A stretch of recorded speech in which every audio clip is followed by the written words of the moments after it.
শিবক্ষেত্র বলতেই প্রথমে কাশী বা অমরনাথ বা কৈলাস মানস সরোবরের নাম মনে হলেও শৈবদের কাছে এই 5টি শিব মন্দিরের আলাদা আলাদা মাহাত্ম্য রয়েছে। এই 5টি শিব মন্দিরকে একত্রে পঞ্চকেদারও বলে। এগুলি হলো যথাক্রমে কেদারনাথ, তুঙ্গনাথ, যা উত্তরাখণ্ডের রুদ্রপ্রয়াগ জেলায় অবস্থিত পৃথিবীর সর্বোচ্চ শিব মন্দির।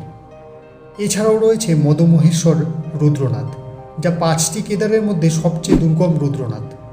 কল্পেশ্বর, কল্প গঙ্গা নদীর তীরে কল্পেশ্বর মন্দির অবস্থিত। এই 5টি মন্দির বা পঞ্চকেদার কীভাবে সৃষ্টি হলো তা নিয়ে মহাভারতে একটি সুন্দর ঘটনার উল্লেখ রয়েছে।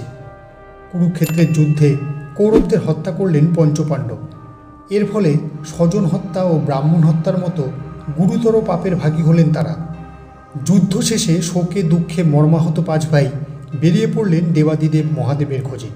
তাদের উদ্দেশ্য মহাদেবের আশীর্বাদ নিয়ে কিছুটা হলেও মনের শান্তি ফিরে পাওয়া।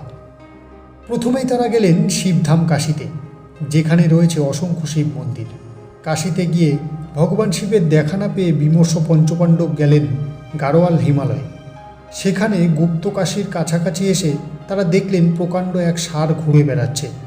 পঞ্চপাণ্ডবদের মধ্যে অন্যতম ভীম দর্শনমাত্র চিনে ফেললেন সেই ষাঁড়ের ছদ্মবেশে লুকিয়ে রয়েছেন স্বয়ং মহাদেব। ওদিকে পাণ্ডবদের দেখেই মহাদেব পালানোর চেষ্টা করলেন। ছুটে গিয়ে ভীম ষাঁড়টিকে জড়িয়ে ধরেন।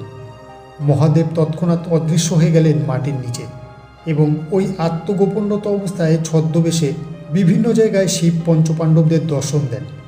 কেদারনাথে ষাঁড়ের কুচ আবির্ভূত হয়, তুঙ্গনাথে বাহুদয়, রুদ্রনাথে মস্তক, নাভি ও পেট আবির্ভূত হয় মদমহেশ্বরে এবং চুল ও জটা কল্পেশ্বরে আবির্ভূত হয়। এইভাবেই খণ্ডিত হয়ে ছড়িয়ে পড়েছিলেন মহাদেব সমস্ত জায়গায়। এরপর পাণ্ডব ভাইয়েরা এই 5টি জায়গাতেই শিব মন্দির স্থাপন করলেন, যা বর্তমানে পঞ্চকেদার নামে পরিচিত।